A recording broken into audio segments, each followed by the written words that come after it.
Todd from Maine. Oh, hello, Todd.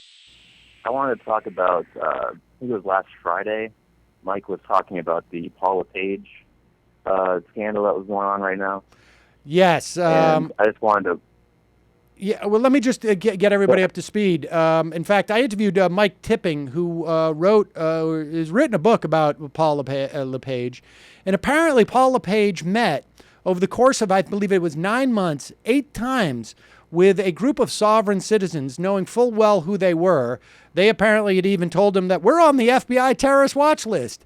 And they had suggested perhaps killing his political opponents.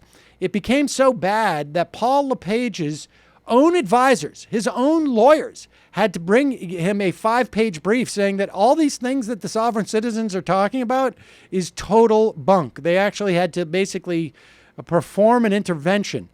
You got something to add? Yeah, what happened was on the show on Friday, Mike said he was a little worried that maybe there was a Tea Party takeover going on in Maine, or like a Republican thing. And I just wanted to point out that that's not going on. What the reason why he was elected and why he might get reelected is solely because there's a split in the Democratic Party here that happens a lot, where a weak Democratic candidate gets put on the podium, and there's a challenger who runs as an independent, hoping to take the spot that would have, like the guy's name is Elliot Cutler, and he is a lawyer with no real political experience, so he couldn't get the nomination, so he just ran as an independent. And that's why last election it was like almost a tie between him and LePage. We'd rather elect the guy with no political experience, a lot of people in the state would, than Mr. LePage. So I just wanted to clear that up. That's not going on here. It's still a left-leaning state, and that's about it, basically. So all right. Have a good show. Always appreciate hearing from the maniac contingency.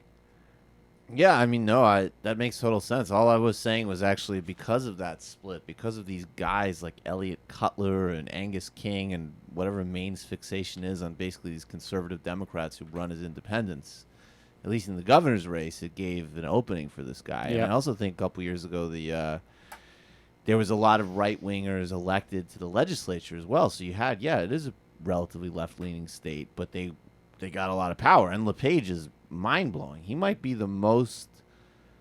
I'm sorry, if you sit down... right-wing guy, I mean, governor with sovereign in citizens, the these are the Clive and Bundy people. These are the people who think they all walk around and they're all individual attorney generals of their own. No, I would say it would be the sovereign equivalent of Deval Patrick taking like 10 meetings with like the Maoist student union at UMass Boston or something. Except and then these guys having actual to power. have his Someone advisors step in and go, Deval, listen, Yeah. here's proof of what they're saying is not right. Let's just sit down, drink a lot of water, take a lot of vitamin C. You know, that's basically the... Or it was like LePage, we were also saying that he buys the iodine supplements That's from right. Alex Jones.